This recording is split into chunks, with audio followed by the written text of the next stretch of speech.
Tudo bem, pessoal? Sejam todos bem-vindos. Vamos dar início a mais um estudo. Esse estudo hoje é ainda sobre Alagoas Colonial, especificamente sobre o artigo Alagoas Colonial, Identidade, Sociedade e Particularidades, que eu citei na aula número 1 de Alagoas Colonial. História da Alagoas Colonial é pedido geralmente para os concursos públicos no estado de Alagoas, do estado e dos municípios, e também no Instituto Federal de Alagoas, certamente também na Universidade Federal de Alagoas. Né? Esse texto é do professor Dr. Antônio Felipe Pereira Caetano, justamente da Universidade Federal de Alagoas. Ele tem 12 páginas, vamos ver se a gente consegue dar conta de maneira rápida. Se eu não conseguir, eu vou deixar o link aqui embaixo, tá certo? Lembrando que vocês se inscrevam no canal, me ajudem a divulgar, enfim, o conhecimento, divulgar aí essas produções, e vamos fazer a leitura crítica, uma leitura básica, né? Basicamente é a leitura, certo? Quem não quiser, passe para outro vídeo aí, que vocês vão encontrar vídeos informativos sobre a história de Alagoas. Particularmente, eu encontrei pouquíssima coisa de qualidade. Então, como no vídeo número 1 de Alagoas Colonial 1, que foi o texto do professor Tenório, um texto de excelente qualidade, não deu tempo de nós terminarmos. O vídeo poderia ficar muito longo e as pessoas têm reclamado. Então vamos direto ao assunto. Texto do professor Caetano. Né? Esse texto foi publicado em 2009 no Congresso Internacional de História lá em Maringá. Províncias das Alagoas, 2 de junho de 1822. O Brasil se encontrava há quase 2 meses do episódio que romperia politicamente os laços com o reino português e suas terras do outro lado do Atlântico. Lá, os membros da Junta Provincial Alagoana escreviam uma carta ao rei Dom João VI, destacando a realidade local. Diziam os mesmos: a província das Alagoas se acha em paz e sossego, sem participar dos choques internos que tem graçado pelas diversas províncias deste continente brasílico, nem ter alguma ingerência nas convulsões políticas que na crise atual se tem desenvolvido. Seus honrados e fiéis habitantes, de acordo com o governo provincial, que lhe está deparado, estão empenhados a sustentar espontaneamente essa firmeza de caráter, honra e fidelidade às leis e soberania nacional. Alagoas, avulsos, documento 517. Em primeiro lugar, faziam questão de frisar que os tumultos ou alvoroços que faziam parte da conjuntura brasílica não existiam na região alagoana. Provavelmente esses súditos referem-se às agitações políticas em prol da emancipação, principalmente depois do retorno régio para o reino em 1821. Tal conjuntura tinha como uma das cabeças a capitania de Pernambuco, que desde a insurreição de 1817 tentava conquistar a adesão de outras localidades nordestinas, como o Ceará, a Paraíba, a Bahia e o Rio Grande do Norte, para a sua causa. O fracasso da experiência pernambucana esteve extremamente relacionado à não aderência da região sul da capitania, na qual Alagoas fazia parte, às reivindicações de rompimento dos vínculos com o reino luso, culminando, por exemplo, no apoio alagoano a Dom João VI e seu posterior desligamento da região pernambucana, conforme Melo, 2004, e Mota, 72 e 82. Daí, em segundo lugar, entendemos o uso recorrente das expressões como honrados, fiéis habitantes e fidelidade às leis, utilizados pelos súditos alagoanos ao se dirigirem ao monarca. Na verdade, o documento pode ser enquadrado como uma espécie de reafirmação do pacto estabelecido entre Dom João VI e os vassalos alagoanos estabelecidos em 1817.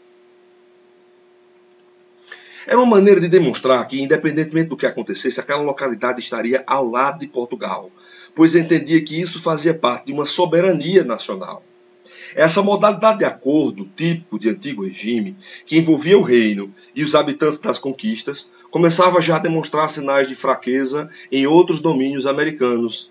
Mas em Alagoas, parece que a separação da capitania de Pernambuco acabou por engendrar um renascer contratual deveras desgastado, não sendo à toa que mais à frente a província iria ver eclodir um dos poucos movimentos sociais do período imperial que solicitava, em pelo menos em um dado momento, o retorno do monarca português para o Brasil já emancipado. Episódio que ficou conhecido como Cabanada ou Guerra dos Cabanos, que envolveu também, em etapas diferenciadas, nobres, mestiços, negros e índios pela mesma causa, conforme Andrade, 2005, Lindoso, 2004. Assim, a reafirmação do pacto e da fidelidade passava por uma diferenciação entre eles e os outros, considerados nesse caso como infiéis e maus vassalos. Desta maneira, na mesma carta apontavam que, ainda que hajam espíritos descontentes ou perversos que interna, mas ocultamente tendam a deslumbrar o brilhantismo da incomparável distinção da província das Alagoas, contudo, o edifício da sua segurança está fundado em lares tão inexpugnáveis que parece digno de afiançar-se que tudo será quimérico, em comparação do espírito público e das providências dadas. Sem dúvida alguma, a Junta Provincial colocava a região alagoana como ponta de lança na preservação dos interesses lusos em solo brasílico, reafirmando a confiança e fidelidade depositada pelo reino em 1817. Aliás, essa é uma data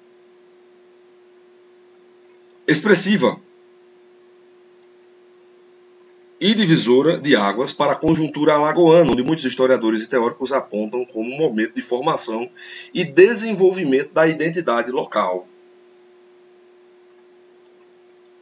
Ou seja, época em que, as características alagoanas se desgarrariam do mundo pernambucano, criando um modus vivendi próprio e específico, inclusive com a formação de uma estrutura política autônoma.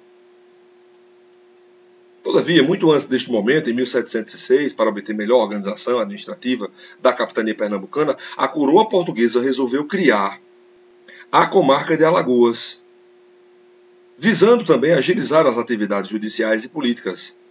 A nova visão administrativa reuniria o que se convencionava chamar de Sul de Pernambuco, ou seja, as regiões de Porto Calvo, Penedo e Santa Maria Madalena, que era chamada Alagoas do Sul. Lembra que no vídeo número 1, da aula número 1, do texto do professor Tenório, 2011, texto de nome Os Caminhos do Açúcar em Alagoas, texto do professor Douglas Aprado Tenório, de 2011, ele chama somente Alagoas do Sul, que seria justamente a cidade de Santa Maria Madalena. Então nós temos a cidade de Penedo, a cidade de Porto Calvo e a cidade de Santa Maria Madalena, Alagoas do Sul, Albuquerque, 2000. Devido à atribulada conjuntura da Guerra dos Mascates, o governador Francisco de Castro Moraes, entre 1703 e 1704, apenas sancionou o documento. Porém, suas atividades iniciaram-se anos depois, já na gestão de Félix José Machado, entre 1711 e 1715, segundo Melo, 2003. Entretanto, mesmo com essa reestruturação, a condição alagoana ainda era vista como perpendicular à capitania de Pernambuco, que levou, em 1732, os súditos alagoanos a pedirem à coroa portuguesa os mesmos privilégios que seus vizinhos. Na carta, os membros da Câmara de Alagoas, o que aqui tem que ser entendido como aqueles que estavam localizados no centro da comarca, diziam que foram servidos os senhores reais, antepassados a vossa majestade, de mandar criar a dita Vila das Alagoas, e depois de muitos anos da criação desta, a vossa majestade manda criar a comarca, repartindo-a de Pernambuco, e sempre os homens bons da terra serviram na dita Câmara. E no mais serviço real com as pessoas, fazendas, escravos e cavalos, como bons e leais vassalos. E complementavam: e porque estes experimentam alguma vexação, pedimos a vossa majestade, por mais nos queira conceder os mesmos privilégios e graças que vossa majestade foi servindo conceder à Câmara da Vila de Olinda. Idem. Mesmo documento. Neste caso, mais uma vez, vemos o discurso da fidelidade, dos direitos de conquista e da honra sendo acionados como justificativas para a garantia das solicitações. O clássico recurso de sangue, vidas e fazendas. Tão presente nos escritos pernambucanos à coroa portuguesa, para legitimar seus direitos após a expulsão dos holandeses em 1654. É em torno de 1630 a 1654, período holandês no Nordeste brasileiro, né? Agora é reapropriado pelos alagoanos no intuito de terem, às vezes datam de 1634 a 1654. Também. Mas vamos embora. No intuito de terem maiores liberdades administrativas e legislativas. Porém, tudo indica que a solicitação não foi atendida, já que o despacho apenas pedia para informar o governador de Pernambuco, Duarte Sodré Pereira, entre 1727 e 1737, não apontando o elemento conclusivo do pedido. Bom, essas duas situações, de uma forma ou de outra, nos servem de inspiração inicial para tentar responder uma pergunta difícil que ronda a história colonial alagoana e que é essencial para o entendimento dos aspectos constitutivos locais, a saber, quando podemos apontar e ou detectar o surgimento de uma identidade alagoana? Em que momento os súditos da parte sul de Pernambuco se estendem diferenciados de seus vizinhos a ponto de buscarem um desligamento? Essa questão de identidade estadual, identidade local, também é debatida aqui na Paraíba. A identidade paraibana, paraibanidade. Entre 1706 e 1817 ou 1822, que devemos assinalar como marca definitiva da elaboração desta identidade. Assim, para tentar esboçar possíveis respostas para essas perguntas, é preciso entender a princípio o que estamos chamando de identidade.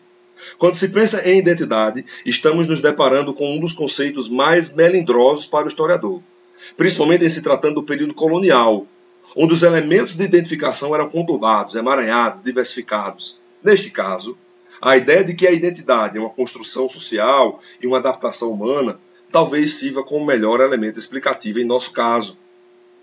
Isso implica dizer que a formação dos elementos identitários passa por dispositivos maleáveis, adaptáveis, imutáveis ao longo da trajetória de uma sociedade, de um indivíduo ou em uma localidade. Talvez na antropologia, na história cultural e nos estudos etno-históricos possamos encontrar as definições que se ajustem mais adequadamente o que aqui está se pretendendo. Definições buriladas por Franz Boas, Michel de Certeau e Clifford Geertz, que veem a identidade como um aspecto cultural multifacetado, cujos resultados desembocam na formação de uma via de mão dupla, cultural ativamente construída, mas também resultado de um embate entre realidades diferenciadas. Clifford Geertz, 1989, Michel de Certeau, 94. Logo, uma formação cultural sem uma regra pré-estabelecida auxiliou no pensar no que Maria Regina Celestino de Almeida e Cecília Azevedo chamaram de identidades plurais, ou mais precisamente plásticas, provisórias, contingentes e plurais, o que resulta em identidades regionais, religiosas, étnicas, profissionais ou, no nível mais macro, nacionais, surgem como construções fluídas, dinâmicas e flexíveis que se constroem através de complexos processos de apropriações e ressignificações culturais. Em Sorrirê e Abreu 2003, página 23. Acho que eu tenho esse livro. Eu tenho esse livro. Está por aí. Provavelmente um dos campos de investigação que mais possam ser vistos as mudanças nos olhares culturais e identitários seja exatamente o da história indígena. Em um trabalho interessante sobre este aspecto, a própria Maria Celestina, em Metamorfoses Indígenas, demonstra como os índios aldeados pelos missionários durante o século XVIII fluminense se apropriaram de tal maneira do linguajar e discurso lusitano e se colocavam como súditos, vassalos e fiéis, sendo por isso dignos de benefícios, concessões e até mesmo honrarias. Almeida, 2000. Ou seja, desprovendo de seu lugar de nativo ameríndio e local, metamorfoseiam sua imagem em busca de enquadramento de direitos, respeitabilidade social e aproximação com a ética política do antigo regime. No caso alagoano, a trágica história do assassinato do bispo Fernando de Sardinha, ora apontada como realizada por índios caetés, ora pelos inimigos do governo geral Bahia, acabou servindo, foi antropofagia, foi canibalismo, né? Para legitimar e construir uma imagem local bem específica. Evidentemente, apropriando-se da primeira versão do episódio e, consequentemente, construindo o discurso dos caetés como inimigos do Estado, de selvagens e legítimos, para serem aplicados o recurso da guerra justa, os tornaram excluídos de direitos e conquistas. Para os governantes da guerra justa, os tornaram... Reli, só um instante. Para os governantes pernambucanos, a banda sul da capitania foi, durante um bom tempo, assinalada como a terra dos caetés, legitimada pela coroa portuguesa para extermínio do ameríndio, na sua transformação em mão de obra escrava e na instalação dos primeiros engenhos naquela localidade. Enfim, o que nos leva à conclusão de que o nativo que buscasse a perpetuação de sua identidade ameríndia encontraria dificuldades de inserção no processo colonial e perderia elementos de barganha, sendo empurrado muito provavelmente para a escravidão. Entretanto, nos meandros da construção de uma identidade colonial, um outro aspecto deve ser levado em consideração. Como fica o europeu que atravessa o Atlântico em busca de enriquecimento, aventura ou qualquer coisa que o valha? O que ele efetivamente é? Um português, um ultramarino, a mistura de tudo isso? Esse indivíduo, chave para a construção das conquistas ultramarinas e dono do discurso de direitos por sangue, vidas e fazendas, será determinante em um emaranhado de construções identitárias na lógica colonial. Segundo Stuart Schwartz, tira essa vírgula aqui. Segundo Stuart Schwartz, a formação de uma identidade colonial passa por um processo de distinção entre o europeu nos trópicos e o europeu metropolitano, que desembocaria em mudanças percorridas até um processo de emancipação. Schwartz, 2003. Perfeito. Todavia, seriam os elementos locais os principais acionadores de rompantes e desejos de liberdade política, como o caso do ocorrido em 1822. Assim, segundo o autor, a partir do momento em que a identidade brasílica se sobrepunha à portuguesa, a questão da autoridade e poder régio seriam colocados em xeque por aqueles que habitavam o outro lado do Atlântico.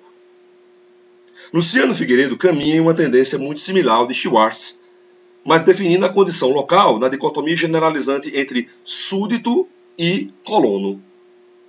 Ou seja, o processo de emancipação seria colocado em prática a partir do momento em que o homem colonial não se enxergasse mais como súdito, o que corresponderia a senhor de direitos, inseridos no processo de barganha e beneficiário de títulos e honrarias, e sim como colonos, aqueles que seriam solapados por arroxos de fintas, impostos e taxações, bem como tolhidos de ganhos e benefícios particulares, segundo Figueiredo 2000. Fantástico!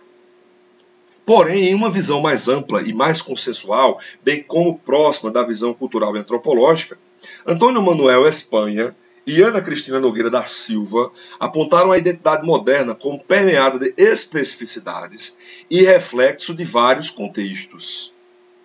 A identidade cristã talvez seja o elemento aglutinador dos aspectos lusos, familiares, locais, europeus e régios que permeiam o homem do antigo regime português.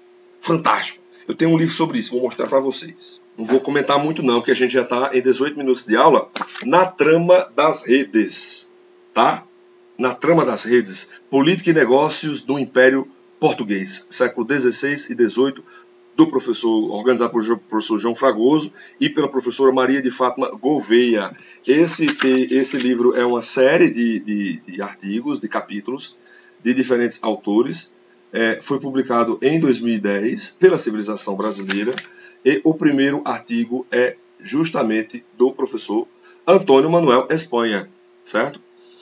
De título Antigo Regime nos Trópicos, um debate sobre o modelo político do Império Colonial Português. Esse livro é solicitado para as provas de mestrado e doutorado dos programas de pós-graduações, em diversos programas de pós-graduações. Mas o que eu me lembro aqui especificamente, programa de pós-graduação em História, lá na UFPE e também na Universidade Federal Fluminense. Ok? Voltando. A gente está com pouco tempo. A identidade cristã matou os 2003. Mas não é esse livro aqui não, esse aqui é outro. Aqui são vários capítulos, viu? Tem da professora Fátima, desculpa, bateu a câmera aqui. Tem da professora Fátima Gouveia, tem do professor João Fragoso, etc. A identidade cristã, voltando, por conta disso, os ajustes identitários e a construção de imagens dos homens em ambos os lados do Atlântico passariam pelas circunstâncias, pelas necessidades e para aqueles para quem as imagens estão sendo refletidas. Logo, a identidade nada mais é, metaforicamente, do que um espelho para outros, cuja forma de apresentação é decidida por aquele que vai ofertar a imagem. Nesses jogos de espelhos, aproximações e distanciamentos podem ser percebidos, reflexo das conjecturas culturais nos quais os espectadores estão inseridos. Em meio a toda essa discussão, o que podemos dizer é que entender a formação da identidade alagoana passa obrigatoriamente pela construção da capitania de Pernambuco. É igual a Paraíba.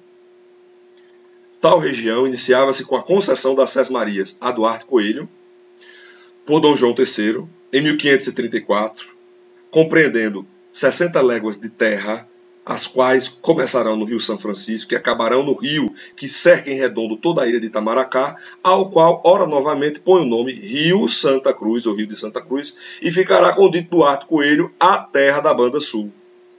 Logo, Pernambuco correspondia toda a faixa de terra que hoje conhecemos como Alagoas, Sergipe, Paraíba e o próprio território pernambucano. E se no caso das outras concessões lusas, o fracasso das experiências das capitanias hereditárias levou o retorno às mãos portuguesas das possessões das terras americanas. A experiência de Pernambuco e São Vicente, aquelas que tinham vingado, as capitanias que vingaram, criou uma trajetória diferenciada, particularmente para a primeira. Então, como ele estava dizendo aqui, sim, aí sim, da criação das capitanias hereditárias por Dom João III, em 1534, nós temos duas que vingaram, Pernambuco e São Vicente, certo? Sendo que várias outras, hoje, estados, né, eram dependentes, na verdade, eram quase que anexadas a Portugal, ou a Pernambuco. Enquanto a maioria das capitanias privadas foram retalhadas e redistribuídas em formatos de sesmarias, grandes lotes de terras, doados para a nobreza, entre eles o próprio Duarte Coelho, que acabamos de falar, para a pequena nobreza portuguesa, disposta a construir os novos territórios ultramarinos, era quase que uma privatização, né? Doava para os particulares tomarem conta. Os domínios pernambucanos continuavam como um estatuto privativo, especialmente sob a égide de uma família, os Albuquerques. Até a invasão dos flamengos no território em 1630, então veja o que eu tinha dito, né? A invasão holandesa é 1630. Alguns datam 1634, é errado. É 1630 a 1654, tá? São 24 anos. Esse grupo nobiliário conforta é chique ser Albuquerque, viu? É chique ser Albuquerque. Fortaleceu o processo ocupacional. Muita gente se gaba aqui no Nordeste de ser Albuquerque. Lá no Recife, em Pernambuco, desenvolveu a produção canavieira, alcançando a localidade como principal modelo de projeto colonial açucareiro lusitano. Fortificou a malha administrativa e, evidentemente, ampliou os tentáculos físicos, alcançando o norte da América, culminando na formação do Estado do Maranhão e Grã-Pará em 1621, conforme Brandão em 2004 e Chamboleron em 2005. Enfim, apesar de auxiliarem no processo de construção do mundo português nos trópicos, os pernambucanos repudiavam e resistiam às inserções mais duras do reino sobre o território, alegando como prerrogativa a condição de capitanias privadas e não régias. O que eu tinha falado, né? Essa condição é interessante no âmbito de compreensão da região alagoana. Isto porque, como apontamos, a conquista da parte sul do território só foi feita a partir da dura repressão aos caetés. Mas, ao mesmo tempo, com a expulsão dos franceses, vieram muito para a costa do Nordeste, viu? A costa do Brasil inteira, né? Até o Rio de Janeiro também. Por Gaspar de Lemos e das expedições exploratórias de Duarte de Albuquerque. Com a vasta localidade em mãos, os donatários pernambucanos optaram por distribuir também concessões de terras para desenvolver o projeto ocupacional. Daí, originando-se os três polos fundadores daquela localidade. Porto Calvo, por Cristóvão Lins em 1590. Ele devia ter botado na ordem, não era? Vamos dizer na ordem. Penedo, por Duarte Coelho em 1570. Santa Madalena da Lagoa do Sul, Alagoas do Sul, por Diogo Soares da Cunha, em 1575, e Porto Calvo, por Cristóvão Lins, em 1590. Esses domínios pernambucanos, apesar de comporem o mesmo território, exatamente devido à frouxidão administrativa e por que não dizer régia, acabaram por se desenvolver funções distintas na praxis colonial. Historiador adora o termo praxis, né? Aqui não faz sentido algum. Mas o texto é muito bom. Muito bem embasado, muito bem estruturado. Menos poético do que o texto do professor Tenório, que a gente viu na aula de Alagoas 1, que vocês vão concluir em casa. Mas é um texto mais direto, mas mais bem referenciado, né? E com terminologias mais bem explicadas. Dirceu Lindonço talvez tenha sido quem melhor burilou as características daquelas localidades. Penedo.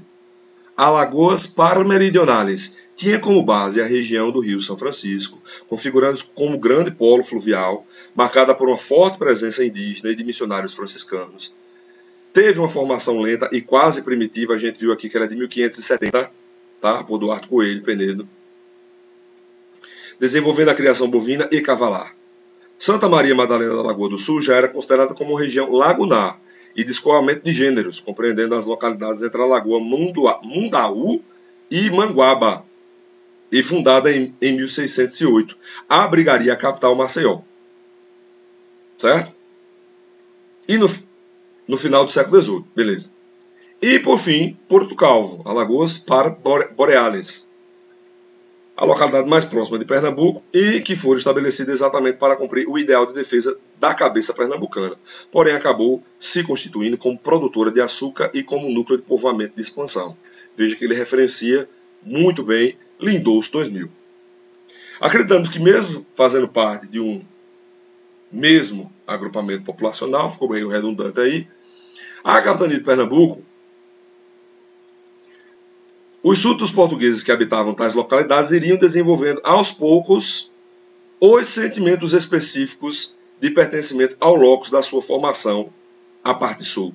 A frouxidão administrativa, a pouca intervenção régia, o cordão de isolamento com Pernambuco e o viver cotidiano dos trópicos criariam vestígios identitários, mas que acabaram sendo sufocados pela tomada dos batavos da região. Mais do que um golpe cavilar para os lusitanos, a experiência holandesa foi sofrida muito mais pelos pernambucanos. Não que os batavos já fizessem presença, os holandeses, antes de 1630. Mas após esse momento, o domínio e ou o estatuto de uma capitania privada agora mudava de ingerência. Não há dúvidas que houve destruições no momento de ocupação, mas ao mesmo tempo a produção e o comércio açucareiro tiveram um crescimento substancial durante a égide da Companhia das Índias Orientais. Fantástico. Fantástico, fantástico, fantástico. Melo, 2002. A relação entre Alagoas, Melo e Melo. Vocês são dois autores diferentes. Depois vocês vão ver aí nas referências, tá? A relação entre Alagoas e a experiência batava também é um elemento formador dessa identidade local, até porque mais uma faceta seria adicionada à banda sul pernambucana, a da traição.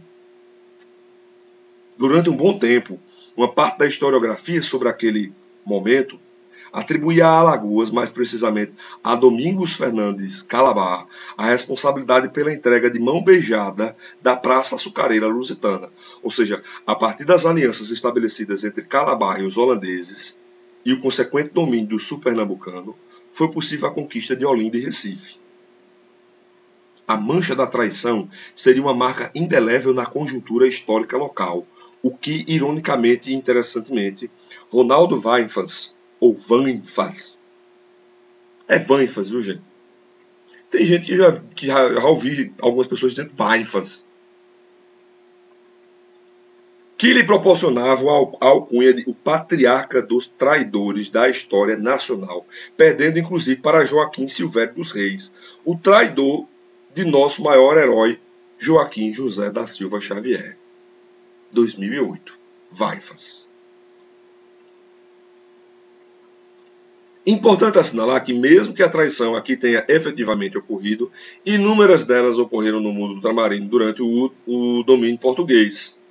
Na lógica local de barganha, concessão de benefícios, busca de privilégios e conquistas de honrarias, era mais do que natural os súditos trocarem de bandeiras, de causas, de famílias e de bandos. A traição, mesmo que tenha deixado marcas identitárias regionais, recuperadas mais para frente como a perfídia de uma comarca inteira, quando optaram por Pernambuco ao invés... Desculpa, optaram por Portugal ao invés de Pernambuco em 1817. Fantástico. É inevitável entender esse conceito como sobrevivência, como elemento constitutivo de indivíduos que não se encaixaram nas concessões ofertadas pelos governantes e ou grupos políticos pernambucanos e lusitanos. Não é à toa que existe uma própria confusão na historiografia alagoana sobre a presença holandesa no território. Sem um consenso, apontam uma passagem rápida sem maiores repercussões. Outros destacam a imensa destruição, principalmente na região de Penedo, por onde havia iniciado uma expansão batava. Alguns, destacam o crescimento regional após a presença flamenga.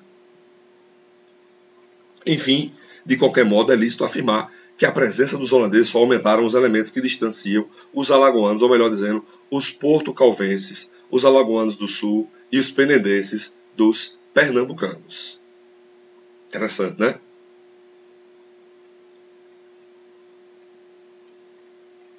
Logo aqui, em nosso entendimento, se encontra o primeiro ponto de parada na construção dessa identidade alagoana, que passa pela formação dessas identidades locais, do viver específico de cada um desses domínios. Antes de mesmo do alagoano se enxergar alagoano, pernambucano, no momento em que poderia abandonar a identidade portuguesa, se enxergaria como membro de uma comunidade genuinamente local. A presença das câmaras nestas localidades, marca registrada da política administrativa lusa em seu vasto império, conforme Boxer, 2002, para estudar imperialismo, né? Reforçaria ainda mais os laços de especificidades das localidades, já que tais órgãos se configurariam como instrumentos de discussões dos problemas particulares, bem como locos de articulação da elite das conquistas. No entanto, a principal alteração na capitania de Pernambuco se dará exatamente posterior à expulsão dos batavos em 1654.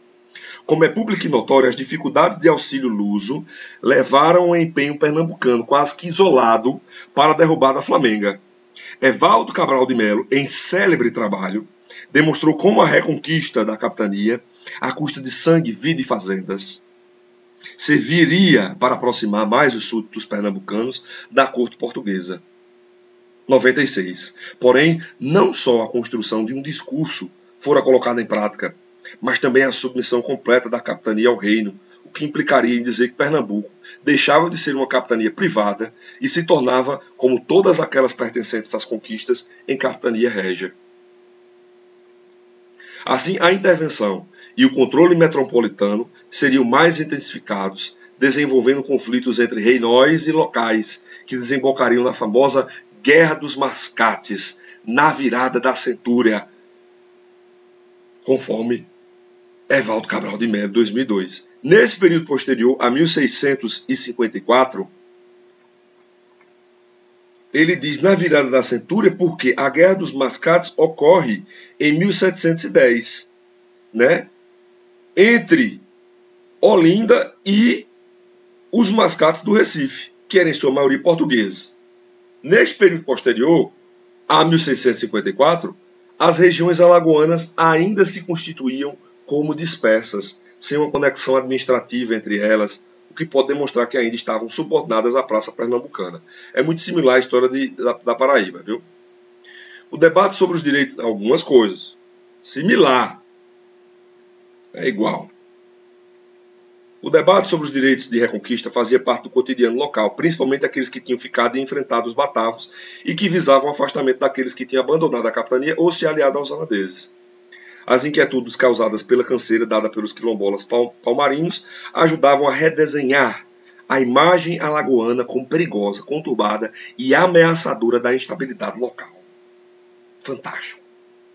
Se antes eram os ameríndios, agora seriam os negros e todos aqueles considerados à margem da sociedade que atiçavam a imposição mais dura, seja régia ou pernambucana. Não foi à toa que, posteriormente à queda do Quilombo dos Palmares, com a ajuda dos paulistas, há de se ressaltar, que a criação da comarca é colocada em prática. 1706.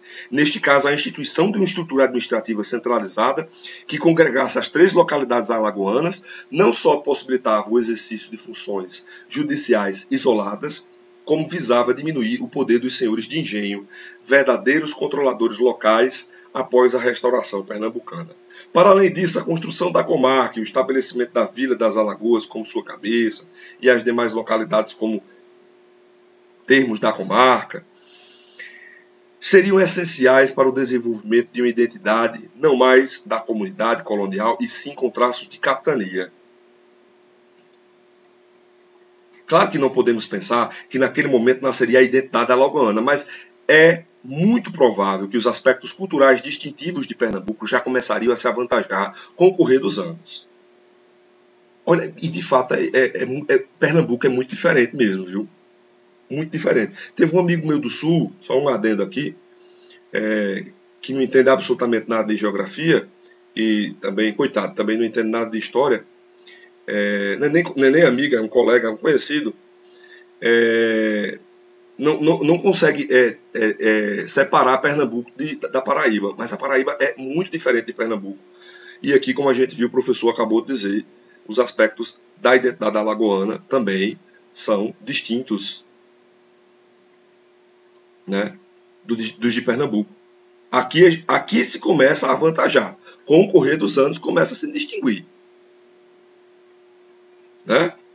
A escolha da região de Santa Maria Madalena para conduzir o controle administrativo vai vir se tornar Maceió. É perfeitamente compreendida. Ô, rapaz, esse nome tão bonito, né? Santa Maria Madalena. Mas é muito grande também, né? É igual a João Pessoa, né? Nossa Senhora das Neves. Desculpa. Para conduzir o controle administrativo é perfeitamente compreendida por sua posição centralizada entre Porto Calvo e Penedo, o que auxiliaria no estabelecimento de comunicação entre as duas localidades, como também canalizaria a produção daquelas localidades para serem escoadas pelos portos do Jaraguá e do Francês.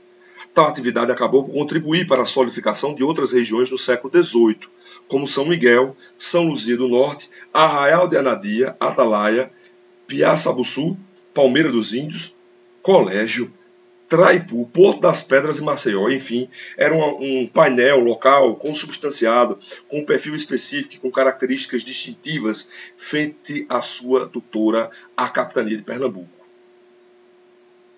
Neste caso, podemos entender 1817 como ponto de culminância da consolidação destas múltiplas identidades. Né? Então, 1817 parece ser realmente... Podemos entender 1817 como ponto de culminância da consolidação dessas múltiplas identidades. Né? Então, segundo Dirceu Lindoso,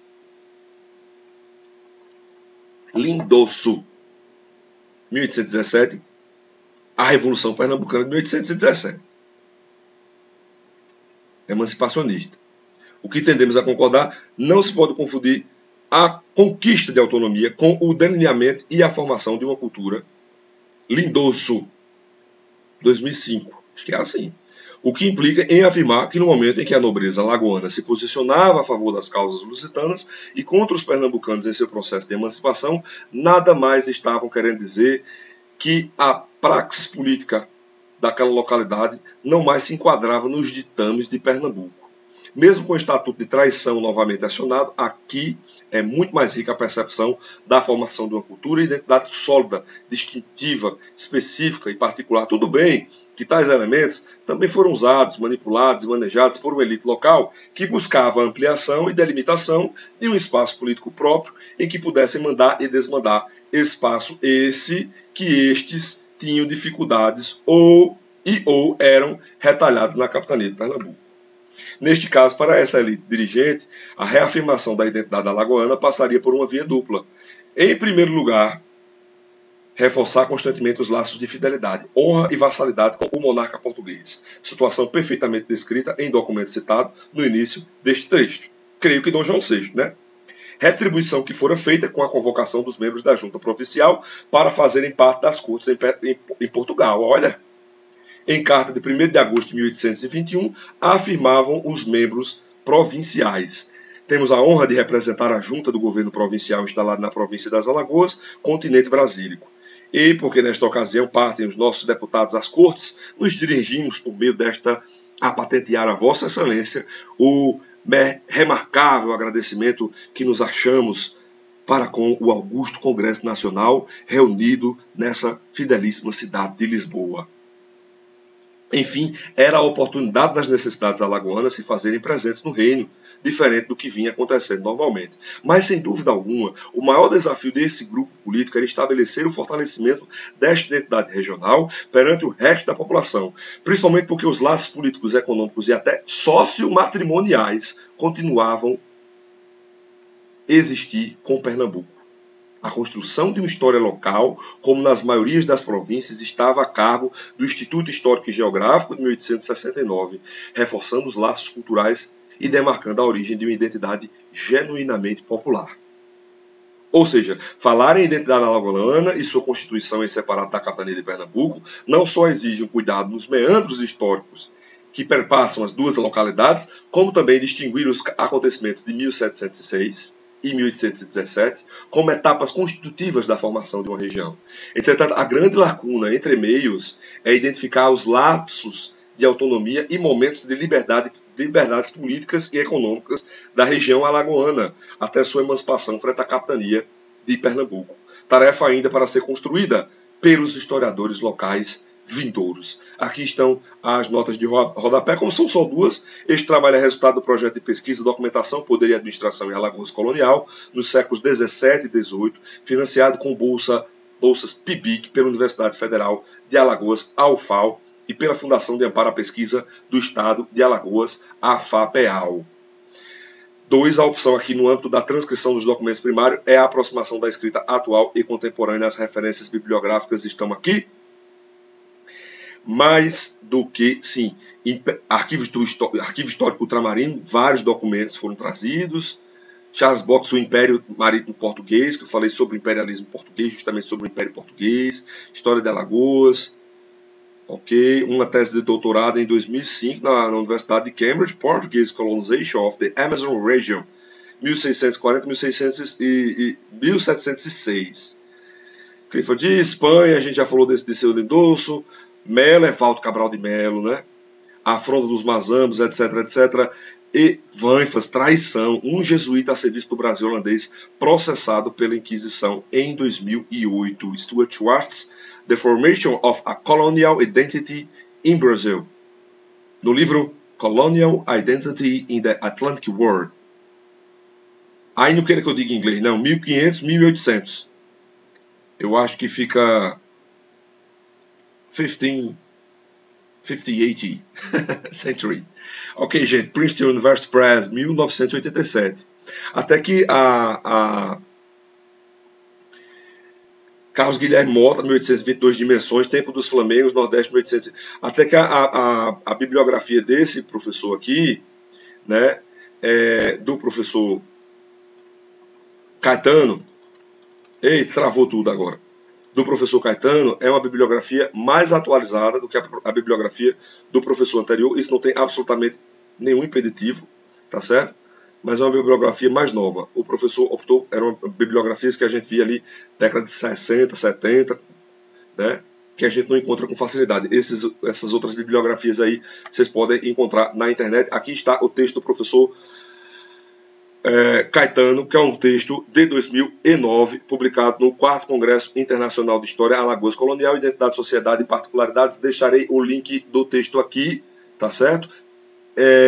Meu e-mail da costa.rodrigo@hotmail.com. Meu Instagram é Prof. Rodrigo da Costa e meu Facebook Rodrigo da Costa, tá certo? Se inscrevam no meu canal e deixem um curtir para ajudar, tá certo? É isso, pessoal. Um abraço, até a próxima aula.